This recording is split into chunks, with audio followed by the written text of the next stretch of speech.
Now,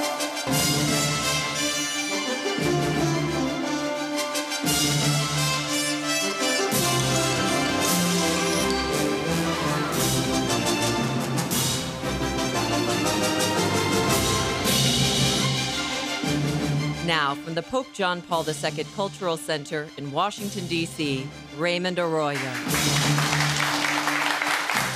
Howdy. Good evening.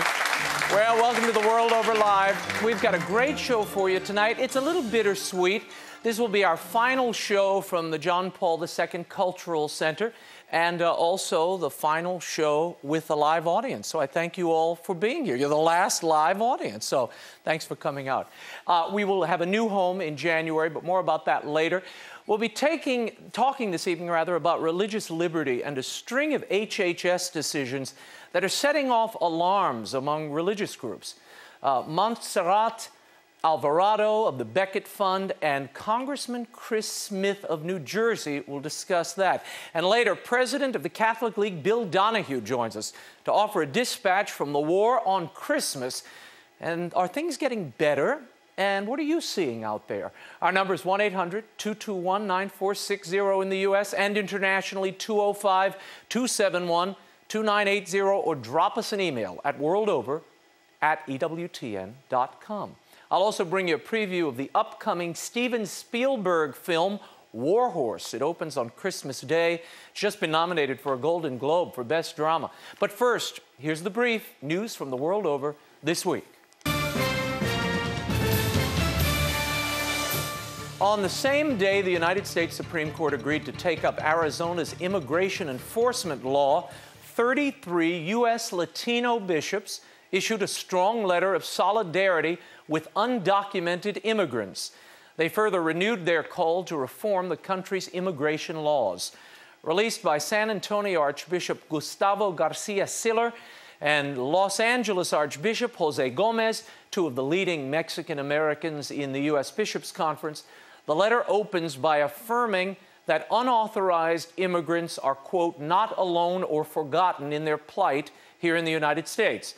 The bishops further rue the miserable wages many immigrants receive with no health insurance or Social Security. The letter continues, quote, despite your contributions to the well-being of our country, instead of receiving our thanks, you're often treated as criminals because you violated current immigration laws, end quote. Further, it reads, the lack of a just, humane, and effective reform of immigration laws negatively affects the common good of the entire United States. In closing, the bishops assured the undocumented that they would continue to advocate for all immigrants. And responding to the news of declining mass attendance in Ireland, the Archbishop of Dublin made a new appeal to the Irish faithful. Earlier this week, Archbishop Diarmuid Martin warned that the church there is facing a most challenging time since the Catholic emancipation in the early 19th century. A new survey found that only 14% of Dublin's Catholics attend Mass on a given Sunday. Contributions have also plummeted, and the Archdiocese will soon face a severe priest shortage with a rapidly aging clergy population. Archbishop Martin noted that after decades of dominance by the secular culture, the faith has lost its hold on the public, and men and women now live their lives as if God didn't exist. He asked those who have abandoned the faith to acknowledge as much and called for a renewed commitment among the faithful. And it was announced this week that the Pope's new personal representative to Ireland, Monsignor Charles Brown of New York, will be elevated to Archbishop. His appointment was seen as significant given the recent turmoil in the Irish Church and the strained Vatican relations with the Irish government. Papal representatives are typically chosen from the Vatican diplomatic corps. However, the Archbishop-elect worked closely for years with then Cardinal Ratzinger at the Congregation for the Doctrine of the Faith, and more recently participated in the 2010 Vatican investigation, or visitation as it's called, of the Irish Church. He has no diplomatic experience. And on Monday, Pope Benedict made official his plans to travel to Mexico and Cuba in March. The Holy Father announced the trip during Mass marking the feast of Our Lady of Guadalupe at St. Peter's Basilica in Rome. 2012 marks the 400th anniversary of the discovery of the image of the Virgin of Charity of Cobre, Cuba's patron saint. This will be Pope Benedict's first visits to Spanish-speaking countries in Latin America. He visited Brazil before. As always, you can count on EWTN to bring you live coverage whenever the Holy Father travels abroad. Check back in the coming months for dates and times. And on December 11th, a Mass in Peoria, Illinois, marked the official conclusion of a diocesan investigation into a purported miracle attributed to the intercession of the first televangelist, Archbishop Fulton J. Sheen.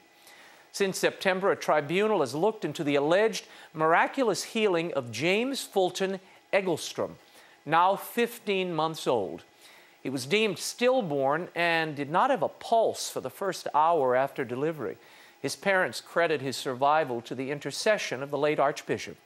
Official tribunal documents were sealed by Bishop Daniel Jenke and shipped to the Vatican's Congregation for the Cause of Saints for further investigation. And another American, Blessed Mother Marianne Cope, is another step closer to sainthood. The Congregation for the Cause of Saints has confirmed a medical board's decision that a healing attributed to Blessed Marianne Cope was miraculous, thus paving the way for her canonization. Beatified in 2005, she was a late 19th century cohort of Saint Damien of Molokai in Hawaii, where they both cared for the lepers who were quarantined there.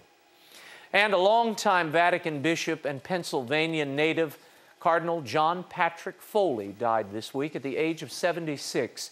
He'd been suffering from leukemia. Before retiring for health reasons in August, Cardinal Foley served as head of the Knights of the Holy Sepulchre.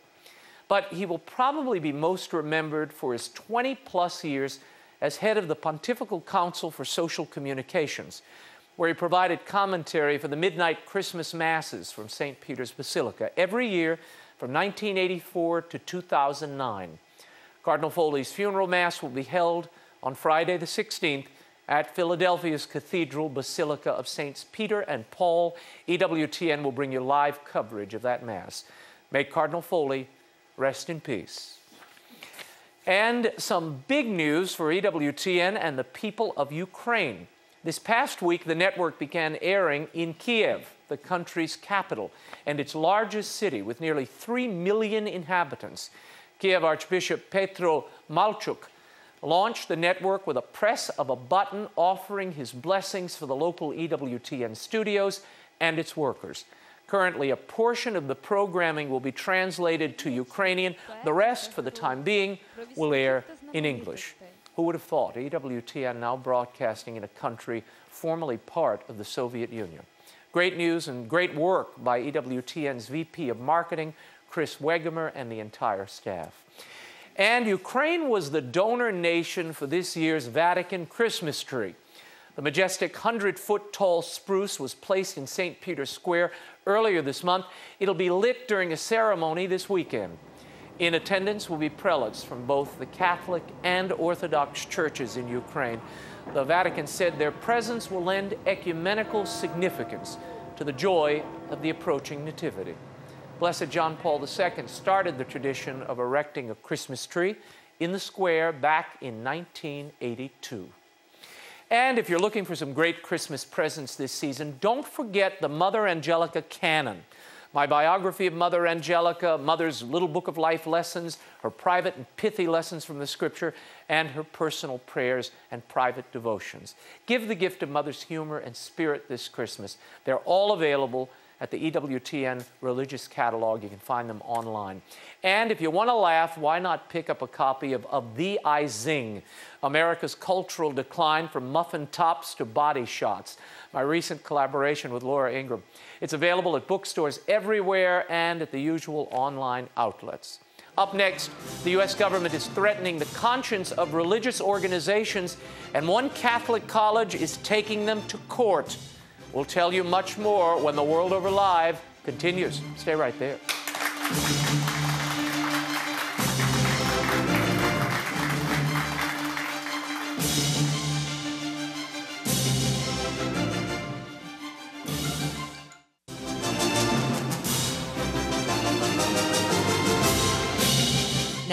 Once again, Raymond Arroyo. Welcome back to The World Over Live. When President Obama signed his health care legislation in 2010, there were promises that conscience protections were in place. But some new regulations from the Obama administration is making it difficult for religious institutions to not only provide health care, but offer insurance to their employees. To discuss what they call new burdens to religious freedom, we're joined by Director of Operations for the Becket Fund for Religious Liberty here in Washington, Montserrat Avarado, and the co-chair of the Congressional Pro-Life Caucus, Congressman Chris Smith of New Jersey. Thank you both for being here. I want to start with you, Montserrat. Health and Human Services, Kathleen Sebelius, recently handed down these regulations that require what of healthcare providers and institutions that provide healthcare to their employees? So let me just give you a little background on this case. Belmont Abbey College is a small liberal arts college in North Carolina that is sponsored and founded by Benedictine monks, and they built the school brick by brick. And they are being forced by the government to provide contraceptives, so Plan B and Ella, drugs that they believe to cause abortions, in their employee and student group healthcare plans against their religious beliefs. So the Becket Fund is defending them to try to avoid this. I see that. Now, Congressman Smith, I thought, correct me if I'm wrong, that there was an executive order signed by the president when Obamacare was signed that clearly said there would be no funding of abortion by the law, and he promised that there were conscience clauses and conscience protections. What happened? Well, on both of those, the so-called executive order that unfortunately got the requisite number of Democrat pro-lifers to cross over and vote for it was less than a fig leaf. It actually prescribes, allows, permits, mandates abortion in all of the health care that goes into effect in 2014, and what they call the exchanges. Every plan, every state will have abortion providing publicly funded abortion. So on its face, it was a fraud. But we argued at the time, I argued it, many others argued it on the floor of the House, that many of the provisions in Obamacare explicitly authorize, there's no prohibition, abortion funding and conscience clauses are trashed under this. And now we're seeing it. There's nothing to preclude, nothing to inhibit the Obama administration right now from coercing Catholic charities, Belmont Abbey, all the colleges, even... Well, not only Catholic charity, Catholic individuals, Jewish individuals, evangelical individuals, anyone with a conscience. And anyone who's got a employer-based health care, that will be mandated, as was said, to provide abortifacients, abortions, or sterilization and contraception, and also to train, to counsel. So it's not only the actual provision of it, all of these organizations will be coerced into providing venues for it and counseling. Now, Montserrat, you and the Becket Fund are defending Belmont Abbey. You're suing the federal government. On what grounds? That this is unconstitutional. This is the greatest threat to religious liberty of our time. Religious individuals have First Amendment rights, and the Constitution has always protected those rights. Religious exemptions have been given to Quakers by George Washington, where they were allowed not to go to war, to other individuals who don't have to say the pledge, and Belmont Abbey has the right not to have to provide contraceptives against their religious beliefs. But I thought the conscience clauses were part of these HHS directives. Kathleen Sebelius says there is an out there. There is an exemption, and that exemption is so narrow that not even Jesus' ministry would qualify for it. Okay, well, explain to people what it says. Of course, this is the most narrow exemption in federal history. Basically, this exemption says that unless you employ and serve only people of your same faith, you do not qualify. So if I am an organization of one particular faith and I want to serve food to the homeless who are not of my same faith, I do not qualify. So only Catholics for Catholics, Jews for Jews. Otherwise, you do not qualify, and you have to provide these services. You are forced to, or you pay a huge fine. For Belmont Abbey College in particular, that's $340,000 a year, and it goes up every year. Now, Congressman Smith, 9 out of 10, I was reading this in the Wall Street Journal the other day, 9 out of 10 employer plans provide the services that HHS once provided. Abortion, abortifacients, contraceptives, sterilizations. why use the federal government and the power of the federal government to compel a mere 10%, 1% of the 10% rather of all these employer plans to go along? It's very clear that this is an effort to drive Catholic institutions, faith-based institutions, out of the public square. Hospitals, we've already seen it in California because this is that was a microcosm of what's happening now nationally. If these anti-conscience clauses stay in effect, it will drive the church out of healthcare, it'll drive it out of education, and that is in no way hyperbole. Catholic University of America, across the street from where we're meeting, serves a very diverse population. So, the definition, the narrow definition contained here, just would not apply because it serves people who don't share the religious tenet. Added to that, Reverend Jenkins, who infamously invited Obama to speak and to honor him, and at that Obama talked about being a fan of conscience clauses. He has said this is an impossible position for the church to be in, as well as his own university. So President Obama, the abortion president, is at it once again, saying one thing over here while doing aggressively something with the other hand, promoting abortion and promoting an anti-conscience provision that is unprecedented in American history. Isn't this coercing people to finance that which they morally abhor? Yes, you're forcing individuals also to pay to practice their religion. That's why it's such a huge religious issue. Pay to violate their religion. Yes. On top of violating your religion, you have two choices. You can pay a huge fine and not provide health care, or you can go against everything that you believe in and provide these services. Now, Congressman Smith, yes. Thousands of waivers have been granted by the Obama administration to Obamacare. Why aren't they extending a waiver to these Catholic institutions and other institutions that feel morally offended by this? Early in November, Kathleen Sebelius, the HHS secretary, who is one of the leading pro-abortionists in the country, was at a NARAL fundraiser and said, "We are at war." And I would say to every Catholic, every person of goodwill who's hearing this, not to take literally what this woman and what the Obama administration is doing. They are surging. This is the surge to try to drive faith-based people of conscience out of the public square, out of health care, fine them, coerce them, and some will capitulate. Hopefully, the majority will stand firm. We're not sure the courts will stand firm. Becket Funds, they have done a magnificent job with their brief and with their argument, because it violates not only the First Amendment, but the Religious Freedom Restoration Act and the administrative code in terms of rulemaking. And on all three counts, the Obama administration has erred egregiously. Montserrat Avarado, you are framing this as a religious liberty argument. Most definitely. That this violates religious liberty. This is the greatest threat to religious liberty of our time.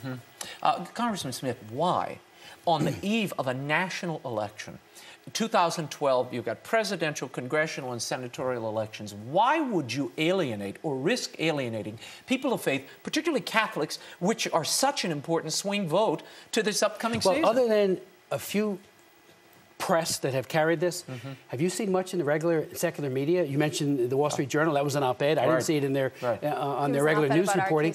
Even the National Catholic News Service did an awful job recently on another assault on Catholic provision of refugee protection under the Trafficking Victims Protection Act. It sounded like this was some isolated little thing that HHS was doing.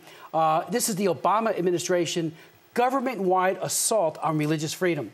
And if we don't recognize that at here and overseas, our foreign aid now goes through a filter of promoting gay rights. And Secretary Hillary Clinton just announced that again. We already knew it, but now she announced it in full daylight, that we're conditioning our foreign aid on the homosexual agenda and on abortion rights. We just lost Kenya. We funded 83 non-governmental organizations to change the Constitution of Kenya to put abortion on demand into it, against the Anglican Church, the Catholic Church, the evangelicals, all of whom opposed this brand new abortion right for the Kenyan Constitution. U.S. non-governmental organizations, U.S. funded, who to the tune of $61.5 million. That's what Obama's doing with our tax dollars, and he's doing it domestically. But why? Stop for a second and tell me, why would he risk that? Alienating this important swing bloc that gave him the election. There was no penalty in the last election. No penalty whatsoever. A majority of the Catholics voted in favor of Barack Obama. He talks in sweet talks his way into suggesting, as he did at Notre Dame, that he's for sensible conscience protections. But then you look at the papers, you look at what he's doing, it is 180 degrees different. So again, we need to wake up. If he gets 4 more years, he will drive faith-based organizations under the bus by mandating that, and even Catholic institutions like Belmont Abbey. You know, if the court doesn't accede and are not convinced by the great argumentation made by the Becket Fund, we're in very, very serious trouble. But this is part of a larger push. I'm sure that you understand that this is not a coincidence. There are waivers, commercial waivers for McDonald's, for student unions, but there is no religious exemption. And the religious exemption that is there is so narrow. It's Mother Teresa does not qualify. No one qualifies for this exemption. So this is not a coincidence. Religion is being turned into smoking. It's a habit. It's a habit that should be, if it's done, it should be done in private, if it's done at all. So religion is just being It's a way scrapped. of driving religious expression from the marketplace, which we're going to get to in the next And this segment. is part of a worldwide push. The head of the UN Population Fund made a speech in which she said the last frontier is religion. They want to either co-opt it or topple it, and it comes to you know, traditional Judeo-Christian values that they see as an inhibitor of the abortion rights and the homosexual rights movements globally.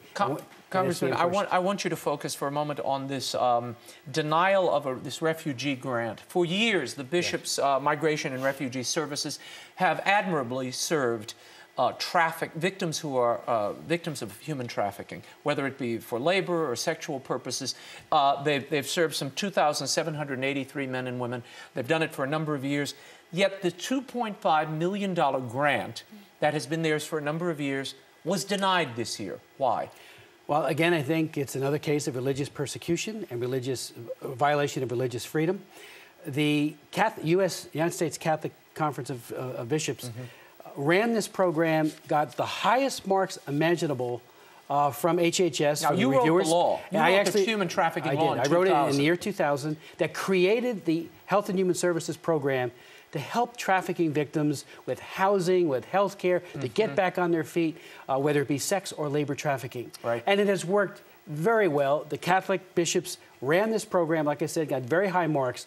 So then, again, Obama steps in and says that they'll give special preference, that's the word, special preference, to any applicant who includes the full range of reproductive health care, code word for abortion, and refers for abortion. Now, the Catholic Church is not going to enable the demise of and the killing of unborn children and the wounding of their mothers by way of abortion. So they can't comply with the So they become objective. disqualified. They got 20 points higher. You know, the way that many of these applicants or these grants are given out awarded, is that highly professional reviewers look at various aspects of what the applicant says they can do. They test their capacity. Well, the bishops got a very high score. Obama's people gave it to people who were 20 points lower out of 110 total points you could have possibly have gotten. Inferior in terms of relative to the bishop's grant, all because of the abortion issue. And one of the groups is going to contractually work with Planned Parenthood to deal with trafficking victims. And remember what Live Action revealed in instance after instance when they went undercover. Women who went in there or undercover as a prostitute, posing as a woman, and a pimp. They were saying we can get a secret abortion for minors and get the woman back out on the street within 2 weeks. Now they're going to be part of a government response. Now there was a hearing on December 1st. You were present at that hearing. Daryl Issa was the chairman, and they brought forward some HHS representatives, and they quizzed them on why this grant was denied the Migration and Refugee Services. What did you discover at the hearing? Well, we discovered that they didn't provide a whole lot of information. They did. To the committee? To the committee, and the committee, you know, has asked for reams of information, emails and the like, and Daryl Issa is doing a magnificent job in asking the right questions. But they also, I mean, Sheldon, the man who testified, one of two, did admit it had everything to do, the disqualifying issue for the Catholic Church was they won't refer for abortions.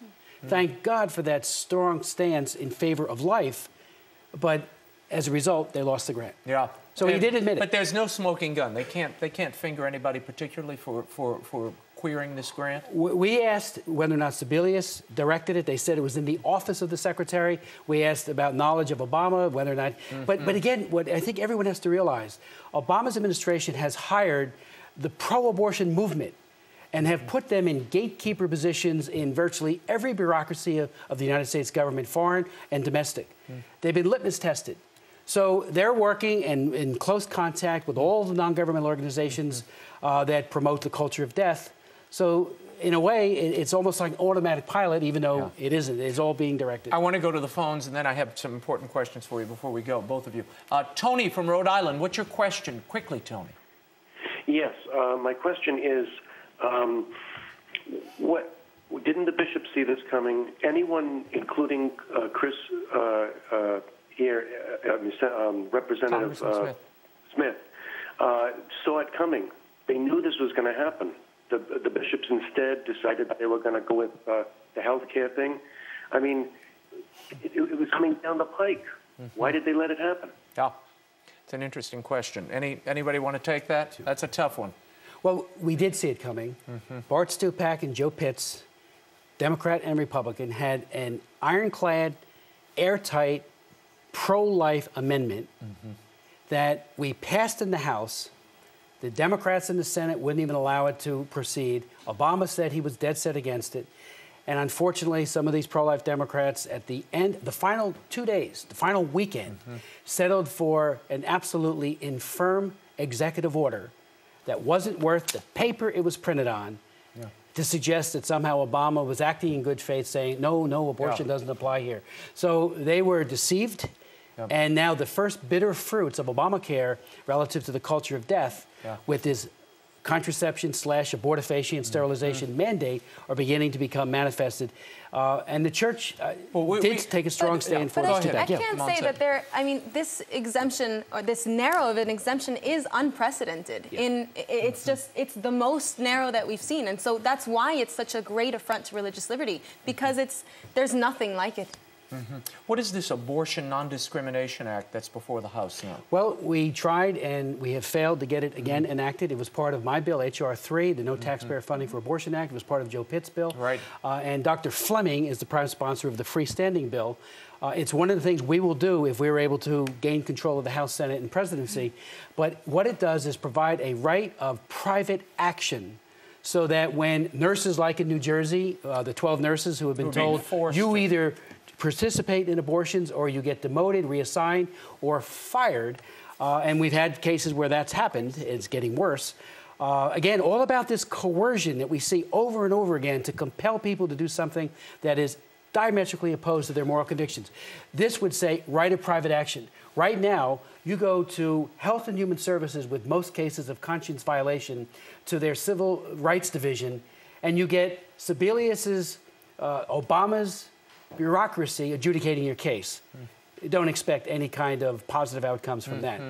So we need the courts to at least have the ability to take these up and protect conscience rights. In our final 2 minutes, are we seeing the contraction and a real challenge for religious affiliated hospitals and institutions of higher learning as well?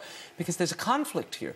They're having to choose between their religious expression, religious freedom, and whether they're going to be approved by the federal government in any way and accredited in some cases. Well, this is why the Becket Fund exists, because we want to help protect and to bring forward those individuals who are willing to say, my conscience comes first. And this is why the Becket Fund is here to defend Belmont Abbey College, so that they don't have to violate their conscience and they don't have to pay those fines. Okay, well, we'll be following that case. Congressman Smith, final question. This, the U.S. Commission on International Religious Freedom, we've been covering it here. Nina Shea was on a few weeks ago, sounding the alarm, concerned that the Congress would not reappropriate funds to keep it operational. Now, this week, it's running out of money. There was a temporary extension. It's out of money this week. What happens if Congress doesn't respond quickly?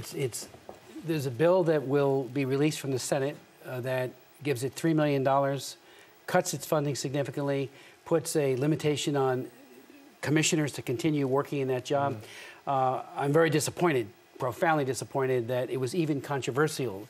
Senator Durbin held the bill up. Frank Wolf is the prime author on the House side. It's an excellent bill. Yeah. I was the one who held all the hearings, and it went through my committee. When we established it in 1998, called the International Religious Freedom Act, one of its provisions was this independent commission on religious freedom. The Obama administration has never liked it.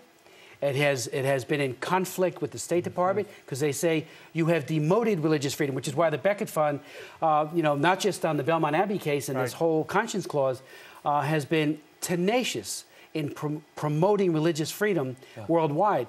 The Obama administration has so little concern for religious freedom at home and abroad that it is very What I liked about tragic. that commission with Leonard Leo at the head and Nina Shea and so many great people involved, whether it was the Bush administration or the Obama administration, when they saw religious freedom being limited in Iraq, when the wars first started, they raised the alarm. Not everybody in the Bush administration was happy with what they reported either, but they reported it, and we need to hear that because it's crucial to religious rights, which are human rights, as you always say. So, Montserrat Avarado of the Becket Fund, thank you for being here. Congressman Chris Smith, Merry Christmas to both of you. Merry Christmas. For more on the work of the Becket Fund for Religious Liberty, visit their website, becketfund.org.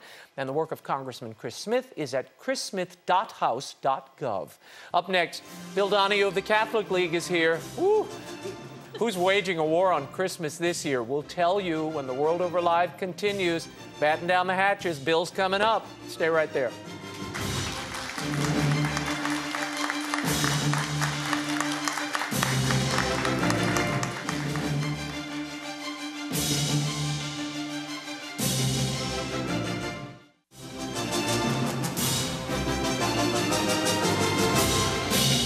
Now, once again, Raymond Arroyo. My next guest is the president of the Catholic League and a tireless defender of religious freedom, particularly religious freedom for Catholics. With Christmas approaching, so are the challenges to expressions of faith. For the latest, we turn to Bill Donohue, who joins us from New York. Hey, Bill, Merry Christmas, if I can still say that. Merry Christmas. Can we say the dreaded C word? The C word, yeah, we're going to watch it. Now, I want you to first tell me, I want to stand back for a moment. You have been issuing some really strongly worded press releases. In one, you contend that there are people who are trying to smash Christmas. Who are these people and how are they smashing Christmas? Well, you know, it's amazing. We live in a country where 80% of the people, 80 to 85% of the people are Christian, which makes us more Christian than Israel is Jewish or India is Hindu.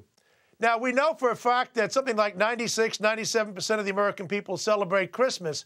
So we're talking here about a very small slice of Americana. They are the elites. And in this particular case here, we're talking about organized atheists. I'm not talking about your average atheist who's no doubt a good person like the average Christian and Jew and Muslim is. I'm talking here about the organized people. Specifically, I'm talking about American atheists based in New Jersey and Freedom from Religion Foundation based in Madison, Wisconsin. There are others, but they are the two most notorious. And their goal is, if they can, they want to censor. They want to stop us from putting nativity scenes, for example, on public property. If they fail with that, then they want to have a contrived competition. They want to put their wares there as well, have a negative statement to try and veto the whole meaning of Christmas. These people are mean-spirited. They have nothing to celebrate on their own. I mean, exactly, how do you celebrate the belief in nothingness? So what they do is they become mean-spirited. They are, in fact, cultural fascists who want to use the club of the state to beat down Christianity. And believe me, they're not equal opportunity bigots going after everybody else. They go after Christians most of the time. And why do you think American Atheist holds its annual meeting every year on Good Friday? I mean, this is really an all-out assault on Christianity, and it's been going on for a long time. The good news is a lot of people on our side are saying, time out, we're fed up, and we're fighting back. So I'm actually encouraged. Now, tell me what happened in Santa Monica. There's a park there, an area that for 60 years they've erected a nativity scene. Not this year. They had to sort of scale things down. What happened? Well, what happened is that the atheists said we want equal billing. Now, look, I want to be very clear about this. I have no problem with atheists expressing their vision of whatever it is at any time of the year, but it should not be adjacent to, to counter Christmas. I mean, you can't, for example, have groups which are name the group, involved in their parade. That was resolved by Judge Souter, for example. The gays could not march in the St. Patrick's Day parade for the purpose of undermining the message of St. Patrick. They could have their own parade. So let the atheists have their displays in Central Park if they want, maybe up on 110th Street, but not at 59th and 5th. Well, when I get to this in a minute, where the Catholic League will erect its nativity scene tomorrow. But no, in Santa Monica, what they're doing is they overloaded with petitions, the atheists, and so the gutless wonders out there, the officials decided, well, we don't want to get involved in this. We're going to have a lottery. We're going to pick them out of a hat. And so it turns out that more atheists are putting up their negative signs than Christians are promoting Christmas. It's really bizarre. Let's talk for a second about this American atheist billboard they put up this year, where they're saying, you know, they've got Jesus and the devil and Poseidon and whoever, and they say, you know, we know a myth when we see one. You didn't take the bait on this. You didn't respond at all. Why not? Last year, I had an 80-year-old Austrian man who came to me and said, I wanted to pay for this. He came up with an idea, which I thought was a little bit inappropriate at Christmas for the Catholic League to be associated with. So I said, no, you want to spend the money, that's fine, but let me come up with the idea. I do this for a living. He said, fine. So we had a play on words. They said Jesus wasn't real, and we asked people to celebrate Jesus as being real. We had some fun with that. They put up their negative sign on the New Jersey side of the Lincoln Tunnel. We put up our positive billboard on the New York side of the Lincoln Tunnel. This year, David Silverman over at American Atheist came up with this really inane billboard, and one of the figures that he says is a myth is Neptune. Well, I tell you the truth, I asked the people at the Catholic League, I said, who is this guy Neptune? We never heard of Neptune. So I said, this billboard is so stupid, I am not going to waste a dime of the Catholic League money to try and counter a message which we don't understand what the message is in the first place. Guess what? They're furious with us at American Atheist. They're so angry that we didn't just jump in. Oh, let it rot. We're not going to pay any attention to these bums. Bill, let's talk about Pittman, New Jersey, where they had a Keep Christ in Christmas banner hanging between two homes. And the atheists were very upset and filed a petition. They wanted this thing taken down. The banner remains there. What's the problem? It was private property. This is religious expression, freedom of expression. Right. You see, the goal is to eradicate the public expression of religion. And if they could, they'd eradicate religion altogether. You know what it reminds me of, and I'm not making this up, I'm going to make some comments about it in the next week before Christmas. We're looking at the situation between North Korea and South Korea. North Korea has already informed South Korea that you better tone it down. We can see your Christmas lights in North Korea, and we don't like them. Well, you know what, folks? We have North Koreans in this country. It's called the ACLU. It's called American Atheist, Freedom from Religion Foundation. What is the difference? They want to scrub religion from the public square, and then they'd like to stamp out religion altogether. Look, they don't believe in diversity. Diversity means you go your way and I go my way. I don't care what atheists believe. Let them do what they want. Let them meet all the time. Let them have their belief in nothing. But they have no right to use the law and public pressure to try and stamp out religion in a country which is overwhelmingly Christian. Mm-hmm. So you don't mind if they started an anti-Godmas holiday or something? You wouldn't mind that, as long as it doesn't take place on Christmas. Look, as I've said repeatedly here in the New York media, they believe in nothing, they stand for nothing, and they are good for nothing. I hope they get it through their heads. We are not going to take it lying down. I mean, some Catholics say, oh, well, you know, we want to reach out to them. You reach out to them. I want to fight them, all right? Because these people are bullies. They are not there to try and say, I want to proselytize you, I want to bring you over to our side. Let them do that. I have no problem with that. What I object to is anybody who would try to stamp out Judaism or Islam or Christianity or anything of that nature. You can go your own way. Diversity means pluralism. We should all learn to live together. But I will fight and take these people to the mat who want to use their forces to try and stamp out our religion. They are bullies, they are cultural fascists, and they need to be called for what they are. Now, wait a minute, Bill. In the spirit of Christmas, you will be visited tonight by 3 atheistic ghosts, and they will talk to you. No, tell me, listen, you do have a soft spot. I want to share this with the viewers and the listeners of the program. You have instituted a program that I found actually quite touching, an Adopt an Atheist program. Now, tell us about this magnanimous gesture on your part this Christmas season. Right, that's the kinder and gentler Bill Donohue. Look, here's what happened. David Silverman was in the New York Times saying that I really believe that there's an awful lot of Christians out there who are really atheists, but they don't know it. So I said to the gal at the New York Times, I said, well, David is partly right, but as usual, he's got it backwards. I believe there are a lot of atheists out there who are really Christian, but they don't know it. Now, to that end, the predicate of my campaign is I want Christians to help atheists be put in touch with their inner self. I want them to understand that beneath this idea that they're atheist, inside they're really Christian. To that extent, I want Christians to adopt an atheist. I want them to reach out to them. We encourage people to meet. We put up the names of all the atheist affiliates up on our website so people could email them. Now, you know what's interesting? The atheists went crazy. They showed what they are. They're hateful, driven people. Then I get the humorless people on our side, including, that's what I mean, some Catholics, liberal Catholics, obviously, because they don't get it. And they're saying to me, we're not sure what Donohue is doing.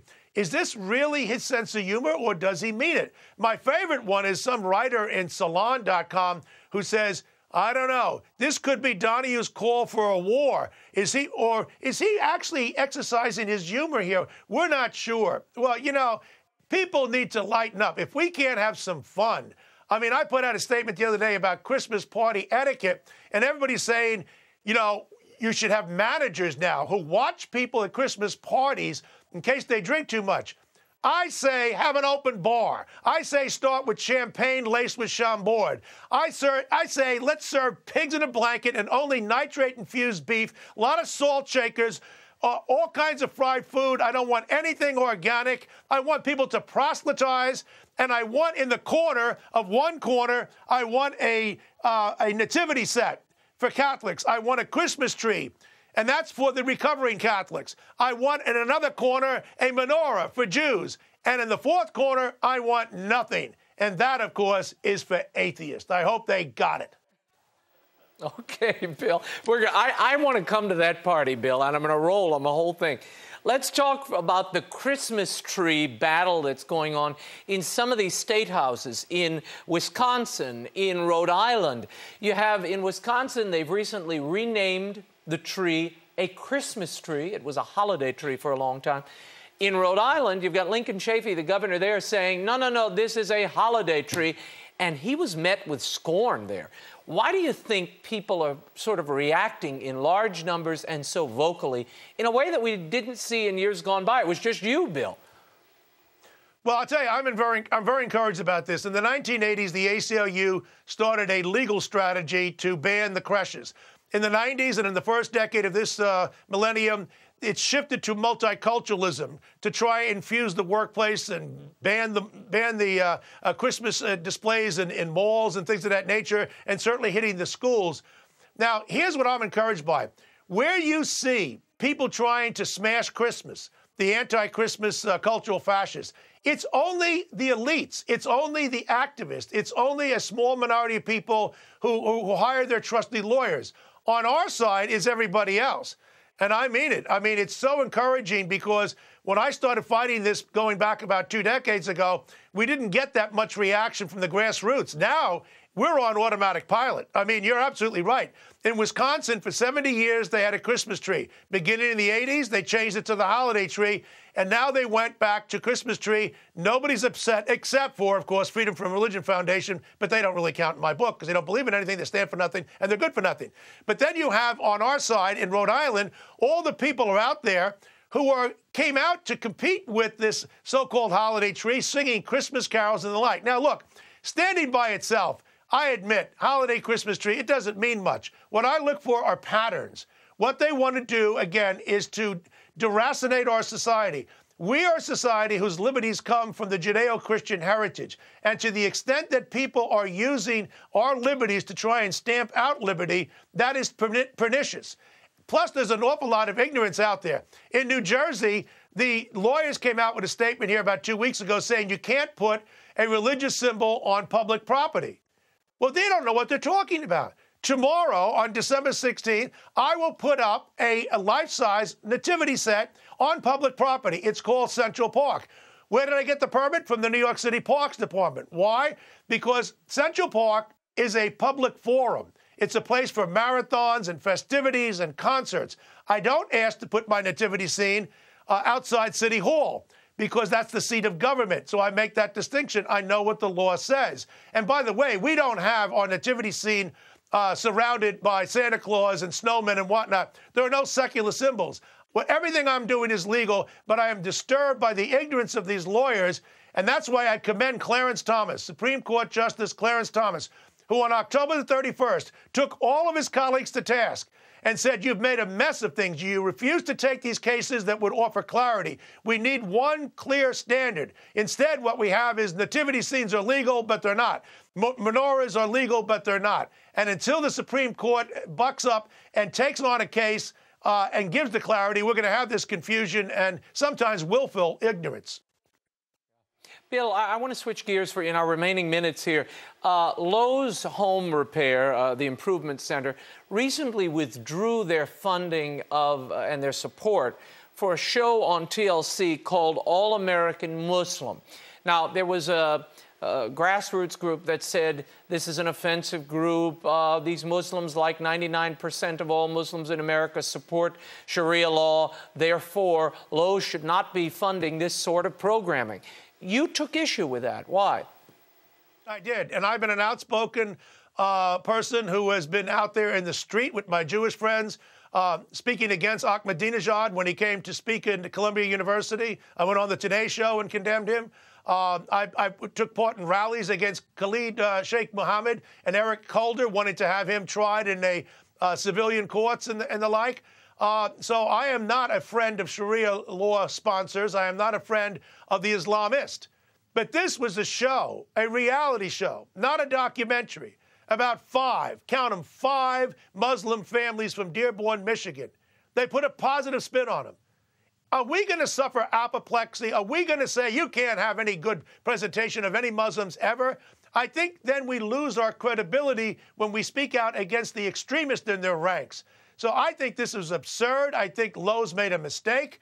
I'm on the side of Muslims on this one. I know I've been taking some heat from people on our side, but if you understand what I'm saying that most Muslims in the United States are decent people. If you object to that, then show me the evidence. I don't see it. Bill Donohue, in the spirit of Christmas, God bless us, everyone. Thank you, Bill, and have a Merry Christmas. We'll see you in the new year. Merry Christmas.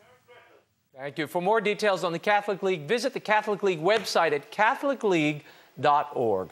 Before we go, I want to tell you about a great new family film I had the pleasure of seeing recently, Steven Spielberg's War Horse. It's really a story of valor and loyalty set during World War I. Your boys are going to love it. Take a look. I think with Albert, I think he's got this incredible innocence that I don't really think you get anymore with today, kids are exposed to so much. You've got the internet, you've got TV, mobile phones. There was none of this back then. And in such an isolated part of Devon, in England, where you wouldn't see people outside your community, when this horse comes into his life, it becomes like his brother. So I think his hope for getting this horse back is faultless, really. This is such a vast part of his life. He won't obey anyone else. He won't be any good in the war neither. He shies at every sound. I'm sorry. 30 guineas isn't nearly enough to purchase a horse as fine as your Joey. I know that. But it's all I've got. Will you lease him to me, Albert? To be my own mount? I promise you, man to man, that I'll look after him as closely as you've done. I'll respect him and all the care that you've taken with him. And if I can, I'll return him to your care. Captain Nichols believes, mistakenly, but he believes that he'll survive. And he believes that he can look after Joey and bring him back to Albert at the end of the war, which he also believes will be short. Yeah. And he tries to instill in Albert, the young lad, a belief that it's going to be okay, that despite the separation of the horse and his boy, that he'll take care of him.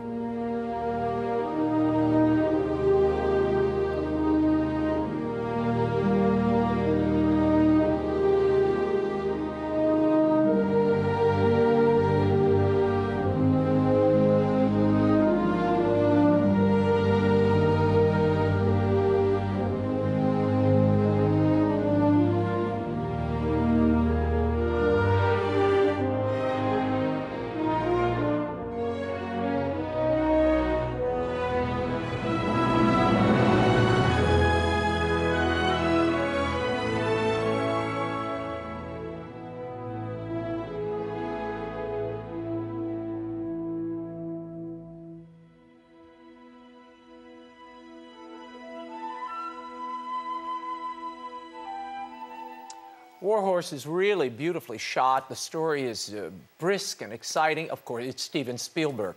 And that John Williams score, though it's a little schmaltzy at times, lifts the spirit, and it's a fantastic film. A great film for boys and their dads. I know where my boys will be this season. Warhorse opens in theaters nationwide on Christmas Day.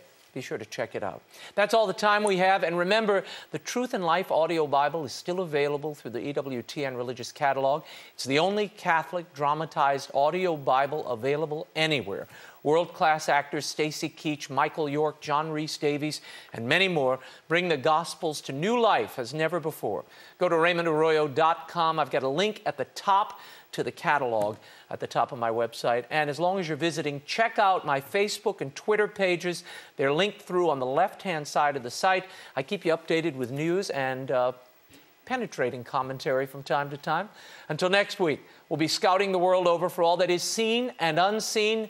Next week, our World Over Christmas special featuring all your favorites: Aaron Neville, Keely Smith, Frank Sinatra, Andy Williams, country legend Colin Ray, and many more.